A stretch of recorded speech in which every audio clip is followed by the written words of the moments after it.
पुष्पराज जी, हम लोग आपका इंतजार कर रहे थे। एक सुना है, जैसा अभी मतलब कोई फाइनल नहीं, लेकिन जैसा पेपर में छपा है कि एक बड़ी तैयारी है कांग्रेस पार्टी की तरफ से। राहुल गांधी 16 जिलों की यात्राएं कर रहे हैं और वो कुछ पदयात्रा उसमें ज्यादा है और इस तरह की बात हो रही है। राहुल गांधी 15 दिन बिहार में रहने की बात कर रहे हैं। राहुल गांधी उस समय बिहार में है जब बिहार पूरी तरह से गर्म है SIR को लेके, जो चुनाव की नई हुआ है, जो नई वोटर लिस्ट बनी है। ये इस इनिशिएटिव में सारे महागठबंधन के लोग भी साथ में शामिल हो रहे हैं, वो भी जोर शोर से इसमें हिस्सा ले रहे हैं। मैं इसलिए पुष्पराज जी आपसे पूछ रहा हूँ क्योंकि बार बार ये कहा जाता है भाई जमीन पर उतरिए, जमीन पर उतरिए, जमीन पर उतरिए। दो चीजें बताऊं। एक तो जमीन पे जब राहुल गांधी भारत जोड़ो यात्रा से पे उतरे, उसके बाद इस देश ने जरूर एक चेंज आया है, पूरे विपक्ष में एक जोश आया है। और ये जो दूसरा बिहार में वो जो करने जा रहे हैं, आपको क्या लगता है कि जो वोट छीनने की, वोट चोरी करने की जो इलेक्शन कमीशन का जो प्लान है, उसमें काफी कुछ सेंध लग जाएगी उनकी उससे? और जरा इस यात्रा के बारे में अगर आपको थोड़ा और पता हो तो वो भी जरा बता दीजिए, पुष्पराज साहब। आनंद जी, आपको, पैनलिस्ट को और दर्शकों को मेरा नमस्कार। पहले तो मैं माफी चाहता हूँ कि मैं देर से आ रहा हूँ। मुझे लगा कि मेरी मीटिंग खत्म हो जाएगी और तब तक पहुंच गया, लेकिन ये इश्यू इतना महत्वपूर्ण है कि मुझे लगा कि गाड़ी से ही जुड़ जाना चाहिए, वरना मैं पुष्पराज साहब, आप बहुत सॉफ्ट बोलते हैं, थोड़ा तेज बोलिए, मतलब a bit louder. You are too gentle. हाँ, जी जी, मैं माफी चाहता हूँ। मैं माफी चाहता हूँ, थोड़ा देर हो गई मुझसे, लेकिन ये इश्यू बहुत महत्वपूर्ण है, इसलिए मैंने सोचा कि ये ज्वाइन करना ही चाहिए। माइक अपने पास, माइक थोड़ा पास कर लीजिए जी। आवाज आ रही है अब मेरी? अब आ गई। हाँ, नहीं तो मैं ये कहना चाह रहा था कि ये जो मुद्दा है, बिहार का जो चुनाव है, ये इन अ सेंस एक ऐतिहासिक चुनाव है, क्योंकि यहाँ जो प्रेसिडेंट सेट करने जा रही है, जो चुनाव आयोग है और जो भाजपा है, दोनों चुनाव, ये जो प्रेसिडेंट सेट करने जा रहे हैं, ये जो डॉक्टर अंबेडकर और हमारे संविधान में जो एक नींव है कि 1 man 1 value 1 vote, 1 person 1 value 1 vote, ये जो है ये पूरी तरह से रद्द हो जाएगा। और अगर चुनाव आयोग और भाजपा की ये जो गठबंधन है, उनका एक्चुअली गठबंधन है, बाकी सब तो एनडीए भूल जाइए, लेकिन ये गठबंधन अगर इलेक्टोरल रोल में से वोट्स काटने में पूरी तरह से सफल रहा, ऑलरेडी 65 लाख वोट कर चुके हैं। अभी डॉक्टर योगेंद्र यादव का एक हाल ही में एक पीस आया था, जिसमें वो नेशनल हेल्थ सर्वे का डेटा के उसको एनालिसिस करके, उसका अध्ययन करके ये कह रहे हैं कि लगभग 10% वोट और कटेगा, मतलब लगभग 72 लाख वोट और कटेगा, जबकि बिहार की आबादी लगभग 8.5 करोड़ है। ऑलरेडी 7.3 या 4 करोड़ वोट बच चुके हैं। अब उसमें भी और कटौती होगी तो वोट देने के लिए बचेगा कौन? अब ये देखिए कि आप चोरी कर रहे हो, मतलब सीधे तौर पे जो भी आपसे असहमत है, जो भी प्रगतिशील भारतवासी है, जो संवैधानिक ढांचे में आस्था रखता है, उसको आप काट रहे हो। अब ऐसी स्थिति में विपक्ष और इंडिया गठबंधन कभी भी नहीं जीत सकेगा, ना आज इस बिहार के चुनाव में, ना आगे वाले चुनावों में। और आगे असम है जो फ्लिप हो सकता है, पंजाब है वो फ्लिप हो सकता है, केरल फ्लिप हो सकता है, कई ऐसे राज्य है जिसमें भाजपा की मतलब भाजपा की जीत बिल्कुल ही असंभव है। ऐसे स्थिति में जब चुनाव आयोग के साथ षड्यंत्र रचा के ये जब रणनीति कर रहे हैं, वोट काटे, बेसिकली डिसएनफ्रेंचाइजमेंट एक्सरसाइज है कि आपका हक, आपका वोट आपसे छीना जा रहा है। ऐसी स्थिति में हमारे पास और कोई मतलब संभावना नहीं बची, और कोई रास्ता ही नहीं बचा एक्सेप्ट सड़क पे आने का।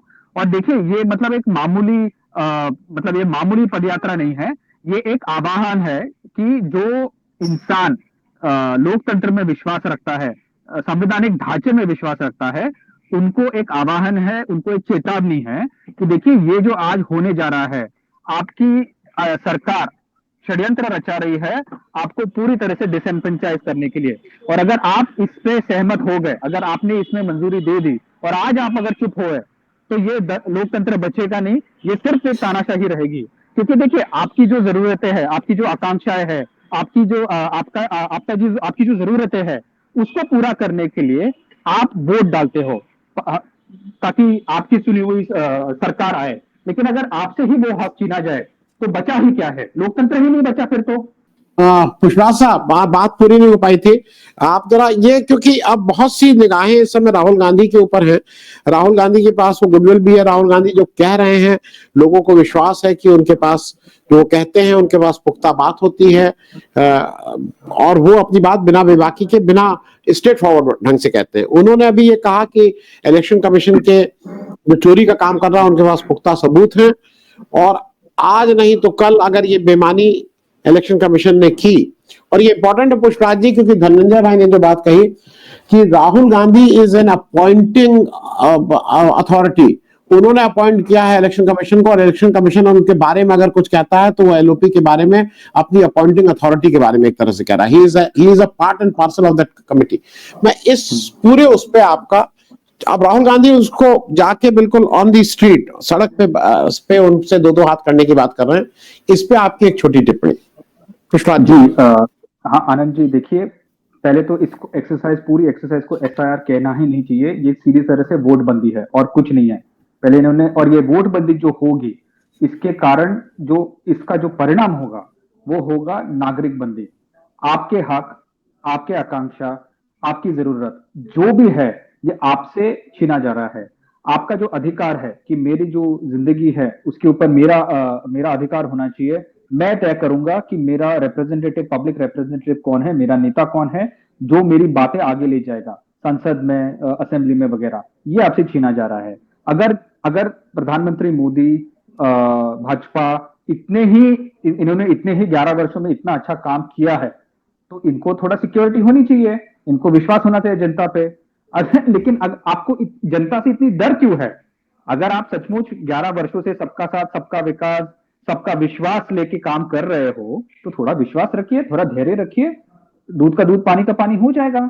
लेकिन प्रॉब्लम यही है ना, ये जो एक्सरसाइज है, जो आप चुनाव आयोग के साथ षड्यंत्र रचा रहे हो, भाजपा जो रचा रही है, ये बेसिकली ये दर्शाता है कि इन अ वे ये अपने आप को रिपोर्ट कार्ड दे रहे हैं कि हमने 11 वर्षों में कुछ किया नहीं है, इसीलिए हमने जनता का विश्वास हम लोग जीत नहीं पाए हैं, इसीलिए जो लोग हमसे नाखुश है उसको काट देते हैं। ये सिर्फ मुसलमानों की बात नहीं है, दलित की भी है, आदिवासी की भी है, ओबीसी की भी है, और जो अन्य पिछड़े वर्ग है उन सबको काट रहे हैं। तो इन अ सेंस ये भाजपा की एक सॉर्ट ऑफ सेल्फ क्रिटिसिज्म है कि हमने काम नहीं किया, इसलिए जितने भी लोग हमसे नाखुश है उन सबको इसमें से काट दो। अब ये बात सिर्फ 65 लाख लोगों की नहीं है। अगर जैसे योगेंद्र यादव कह रहे थे, उनके एनालिसिस के हिसाब से अगर लगभग 72 लाख से 94 लाख लोग अगर कट गए तो आप समझो कितना बड़ा तबका बिहार का आप उसको डिसएनफ्रेंचाइज कर रहे हो। अब ऐसे स्थिति में विपक्ष और राहुल गांधी, खास करके राहुल गांधी, उनके पास कोई चारा नहीं बचा है एक्सेप्ट सड़कों पे उतरने के लिए। यूसुफ जी जो कह रहे थे कि राहुल गांधी जी यात्रा कर रहे हैं, मैं यूसुफ जी को और उनके माध्यम से इस जवाब को देते हुए आपके दर्शकों को भी मैं आश्वासन देना चाह रहा हूं कि कांग्रेस पार्टी, खास करके राहुल जी के नेतृत्व के नीचे, उन्होंने 3 बड़ी बड़ी टीम्स उधर डिप्लॉय कर रखी है और पूरे समय से, पिछले 4 महीने से वो उधर सक्रिय रूप से जुड़े हैं, काम कर रहे हैं जमीन पे।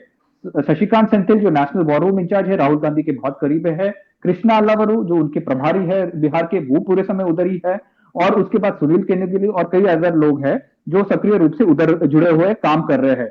उसके ऊपर कन्हैया को भी उधर उधर यात्रा कराई है 18 जिलों में, अब वो खुद राहुल गांधी जा रहे हैं। तो जिस तरह से कांग्रेस पार्टी इस अध्ययन को इस चुनाव को दे रही है, इससे ज्यादा हम लोग, मुझे नहीं लगता इस समय अपेक्षा कर सकते हैं। एक ये रही बात, यूसुफ जी आप बिल्कुल तरह से निश्चिंत रहिए इसके बारे में।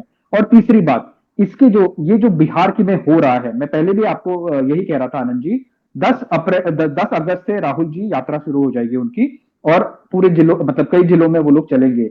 अब ये जो सार्वजनिक रूप से मैं एटलीस्ट अभी तो नहीं कह सकता क्योंकि ये राहुल जी को ही दिखाना है कि क्या प्रूफ है इलेक्शन कमीशन पे, लेकिन है, ये इतना आश्वासन दे सकता हूं मैं। लेकिन ये जो बिहार में होने जा रहा है, अगर जितने भी प्रगतिशील लोग देश में है जो संवैधानिक ढांचे में आस्था रखते हैं,